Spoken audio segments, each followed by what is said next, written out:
আমাদের পঙ্কজ স্যার মারছে। আমরা আমাদের পরীক্ষার খাতা দেখাইতে সময় গেছে।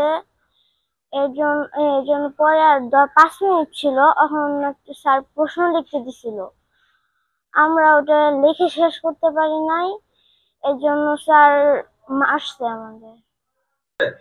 আমাদের পঙ্কজ স্যার মারছে। আমরা পরীক্ষার খাতা দেখাইছে, কিন্তু আমাদের ক্লাসের সময় ছিল 5 মিনিট, একটা প্রশ্ন লিখতে দিছিল কিন্তু আমরা লিখতে পারি নাই। এর জন্য আমরা হলাম 20 জন ছাত্রী থেকে 16 জনে মারছে, আরগুলো মারে নাই। এরপরে স্যার চলে যাওয়ার পরে সবাই মানে যারা মারছে তাদের পা থেকে রক্ত বেরিয়েছে, আমাদের পা থেকে রক্ত বেরিয়েছে।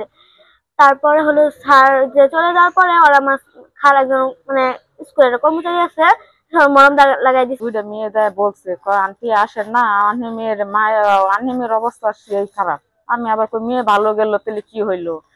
তখন আনে যাওয়ার পরে যায় দেখি এই অবস্থা। আমি বাবা খেয়েছি, পরে স্কুলে বড় দেখ ক্লাসে যতটি পোলাফান ওর পিছনে মানে হিট হইতেছে আর পানি ডালতেছে। বললাম কি হয়েছে খেয়েছে, আন্টি দেখেন সারে মায়ের এই অবস্থা করছে। স্যারেরা জিগাইলাম, স্যার এভাবে মারাটা কি ঠিক হইলো?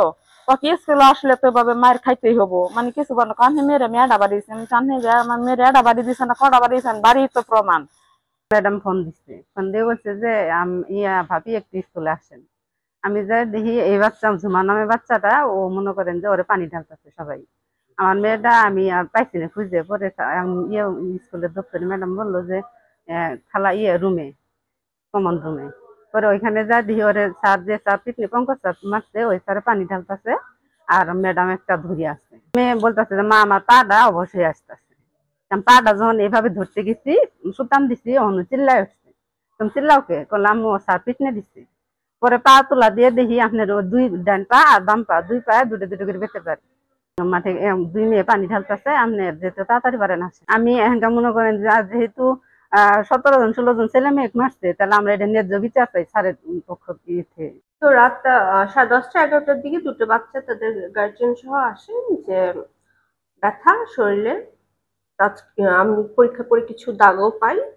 তো শুনলাম যে ওরা যেটা বললো যে ওদের টিচার নাকি ওদের মেরেছে, যেটা তারা খাতা দিতে, সম্ভবত ওদের এক্সাম চলছে, খাতা দিতে ওরা দেরি করাতে ওদের বেশ অনেক কয়জনকে মেরেছে, তার মধ্যে 2 জন আসছিল। তো যেহেতু তাদের ব্যথাটা প্রচুরই ছিল এবং নিশ্চয়ই রাত 11টার সময় প্রচুর ব্যথা না থাকলে আসার কথা না, তাই তাদের আপাতত অ্যাডমিশন দিয়ে অবজারভেশনে রাখা আছে।